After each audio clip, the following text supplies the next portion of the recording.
देखकर माधुरी को अच्छा नहीं लगा। खासकर कामिनी से महिमा का बात करने का तरीका उसे बहुत ही खराब लगा। हालांकि वो उस वक्त चुप ही रही क्योंकि अभी वो खुद घर में नहीं थी, लेकिन वक्त के साथ उसे सब कुछ समझ आ गया कि महिमा एक नंबर की घमंडी और धौंस जमाने वाली औरत थी। और फिर, एक बात बताओ कामिनी, ये बड़ी भाभी शुरू से ही ऐसी है क्या?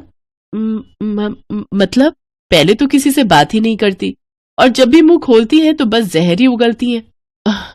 अब हाँ, वो थोड़ी ऐसी ही है। वो तुमसे इतना काम कराती हैं, तुम्हें सारा दिन इतना कुछ सुनाती हैं, तुम पलटकर कुछ कहती क्यों नहीं हो? भाभी, मेरे मम्मी पापा नहीं है ना, और भैया लोग भी अपने काम में ही बिजी रहते हैं। शादी के लिए जो भी लड़का मुझे देखने आता है वो मेरा रंग देखकर मेरे मुंह पर ही मना कर देता है, तो एक तरह से मैं बोझ ही तो बनी हुई हूँ सब पर। तो अगर बड़ी भाभी कुछ बोल भी देती है तो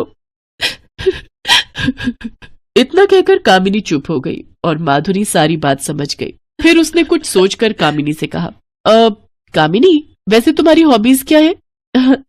भाभी, मुझे ना मेकअप करना, मेहंदी लगाना और हेयर स्टाइल बनाना, ये सब बहुत ही अच्छा लगता है। अरे वाह, तो तुम ब्यूटिशियन का कोर्स क्यों नहीं करती? करना तो चाहती हूँ पर भाभी उसमें बहुत खर्चा होगा और फिर घर के सारे काम ये कौन करेगा?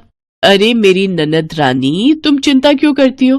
तुम्हारी भाभी है ना, मेरे पास तुम्हारी हर मुश्किल का हल है।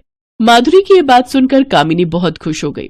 अब ये दोनों हमेशा साथ रहती और सारा दिन बातें करती, और ये बात महिमा को बिल्कुल पसंद नहीं आ रही।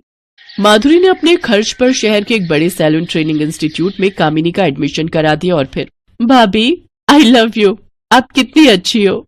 आई लव यू टू ननद रानी, बस पूरी मेहनत से काम सीखो, फिर अपना पार्लर खोलना। और हाँ, मैं जब तुम्हारे पार्लर में आऊं तो मुझसे पैसे मत लेना, ठीक है ना?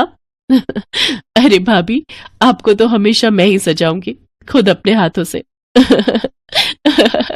इस बात पर दोनों हंसने लगी। शाम को कामिनी ने एडमिशन वाली बात अपने भाइयों को बताई तो वो ना तो खुश हुए और ना ही इस बात का उन्होंने कोई विरोध किया। लेकिन महिमा फौरन भड़क उठी। अच्छा, ये हर रोज तफरी मारेगी तो घर का सारा काम कौन करेगा? भाभी, आप चिंता मत करिए, मैंने एक हाउसमेट का इंतजाम कर दिया है, वो कल से आकर सारा काम संभाल लेगी। अच्छा जी, और उसके पैसे वो कौन देगा? वो हम मैनेज कर लेंगे भाभी। ठीक है भाई, अब तो घर के सारे फैसले मुझसे बिना पूछे ही होने लगे हैं। सही है। इतना कहकर महिमा वहां से उठकर चली गई, लेकिन घर के सभी लोग उसका नेचर जानते थे। दोनों भाइयों ने कामिनी को ब्यूटिशियन का कोर्स करने की इजाजत दे दी और यहाँ से कामिनी के लिए सब कुछ बदलने लगा। पता है भाभी, आज सैलो में ना मेहंदी लगाना सिखाया। पता है, मेरे बनाए डिजाइन की सबने तारीफ की। सच में भाभी, अब तो चाहे मेरी शादी ना भी हो